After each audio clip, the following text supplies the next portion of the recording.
Good, happy Wednesday evening. I'm Riley King, and welcome to the Riley King Newscast.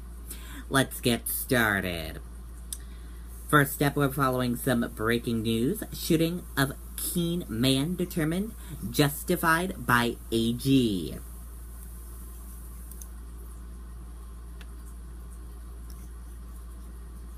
Two police officers were justified when they fired at a Keene in July, wounding him, the Attorney General's office has determined. Patrick, 28, was shot in the torso July 10th after he pointed a gun at police officers who were helping his girlfriend and 3-year-old daughter move out of his apartment, officials said. Patrick was treated for the gunshot wound and could face charges in connection with the incident, officials said. According to the Attorney General's office, Sergeant Christopher and Officer Mark and Matthew were called to Patrick's apartment on Wilford Street in Keene on July 10th to help his girlfriend move out. She called 911 after Patrick tried to prevent her from leaving, according to the report. The investigation found that while the officers were helping the woman, Patrick kept drinking from a whiskey bottle he had hidden in the bathroom. Police said that Patrick became increasingly agitated during the process, and he eventually pulled out a handgun and pointed it to his head. Simmons pointed his gun at Patrick and ordered him to drop the pistol, investigators said. Cotton was near Simmons and pulled out his weapon, officials said. Patrick eventually pointed his gun at the officer, who then opened fire, officials said. The investigation determined that the officers had reason to believe they and others in the area, including Patrick's girlfriend and her daughter, were in danger. Officials said the officer reportedly told Patrick to drop the handgun, and they didn't fire until he pointed it at them. The Attorney General's office said it withheld some details of the investigation because criminal charges might be brought against Patrick.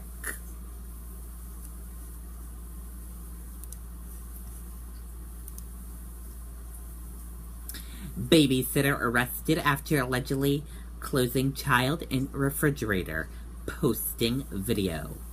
Let's take a listen to this video from WCVB Boston.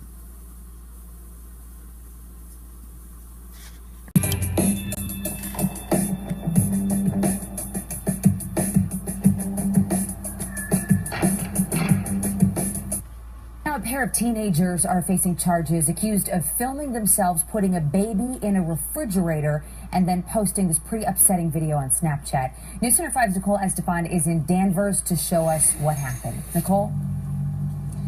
Yeah, Emily, it is really few words for it. It is disturbing. Two teens babysitting, Snapchatting, a baby crying. What happens next is not funny. Here is a look at that video. We are blurring the faces here as everyone involved is a juvenile.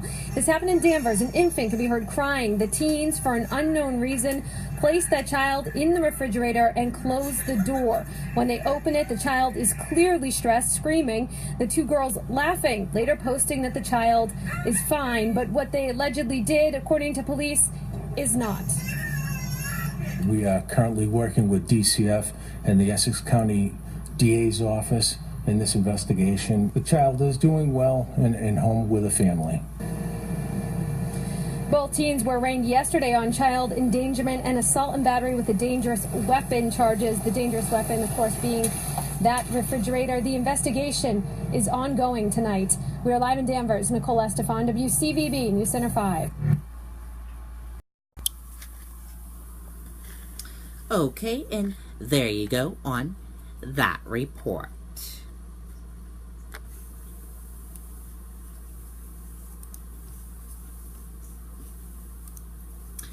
Family of teenager killed in hayride accident settles wrongful death suit. Let's take a listen to this video from WMTW News 8 in Maine.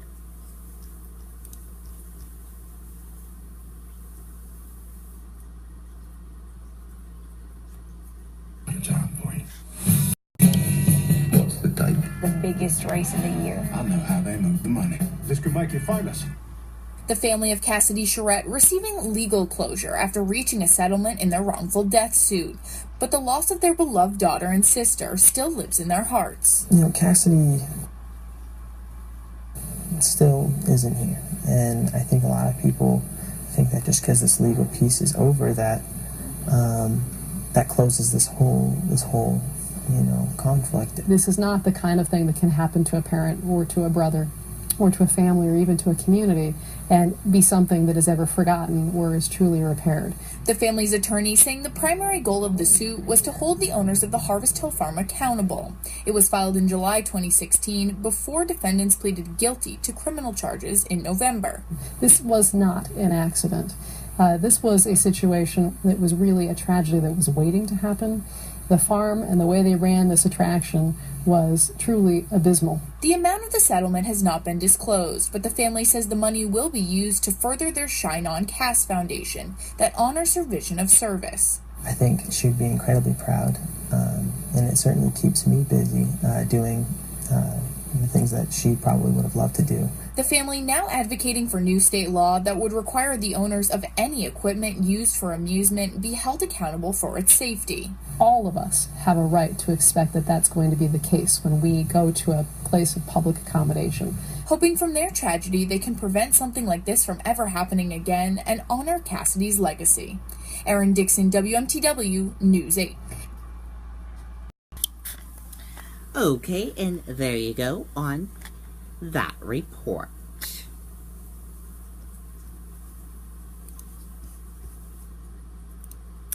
Now let's take a look at your U.S. markets and see how they closed this evening. And here's a look at your markets. Your Dow Industrial Average closed in the red and went down. Your NASDAQ closed in the red and went down. Your S&P 500 closed in the red and went down. And that's a look at your markets.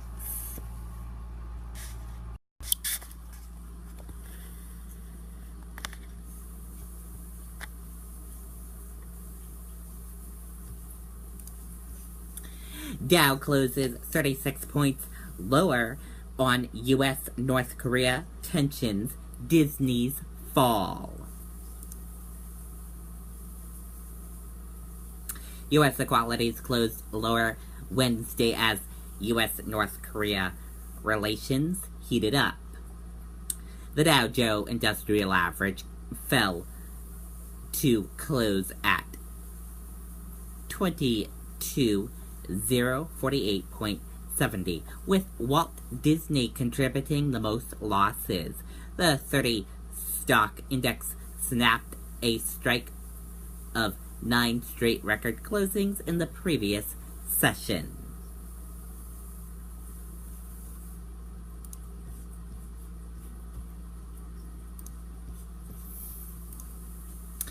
Mattis warns North Korea of end of its rigma, destruction of its people.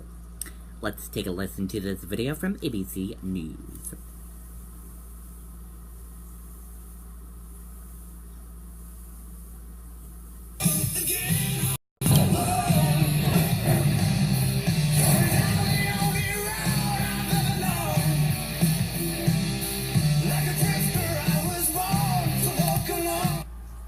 Overnight, that dramatic escalation in tensions with North Korea.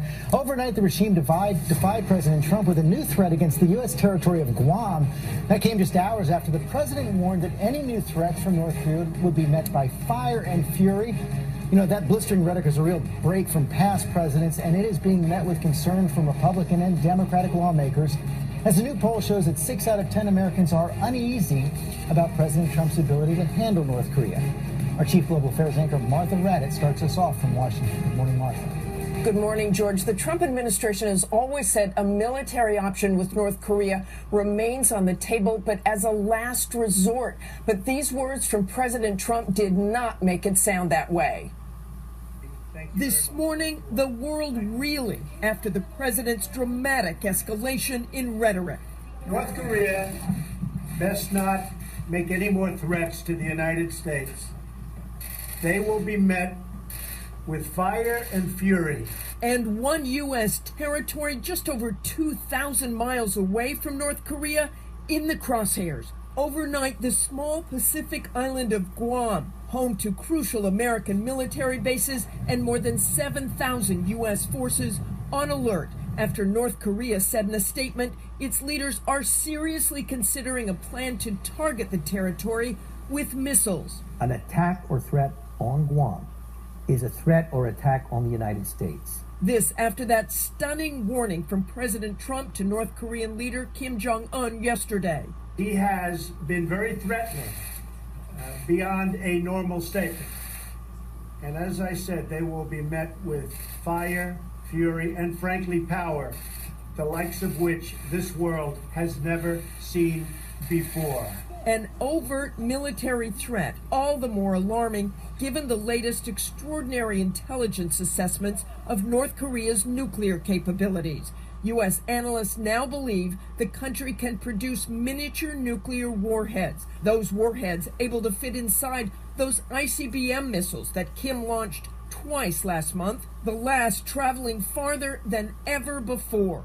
But it's those fiery comments that have some political leaders concerned. You've got to be sure that you can do what you say you're going to do. The great leaders that I've seen, they don't threaten unless they are ready to act. This morning, Secretary of State Rex Tillerson on a refueling stop in Guam defending the president's words. What the president's doing is sending a strong message to North Korea in language that Kim Jong-un would understand, because he doesn't seem to understand diplomatic language.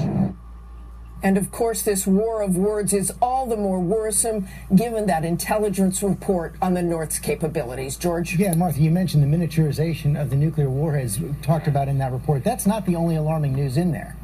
It is, and intelligence has in the past estimated anywhere from a couple of nuclear weapons to several dozen in North Korea, but this latest report puts the number at 60, the highest we have ever heard and the most definitive. George? Their program accelerating so quickly. Martha Raddatz, thanks for it.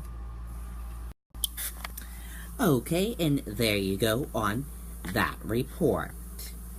And that does it for the Riley King Newscast right here on the Riley King Network. I hope you all have a great rest of your Wednesday evening, and I'll see you back here tomorrow with more news. Good night, everyone. Bye.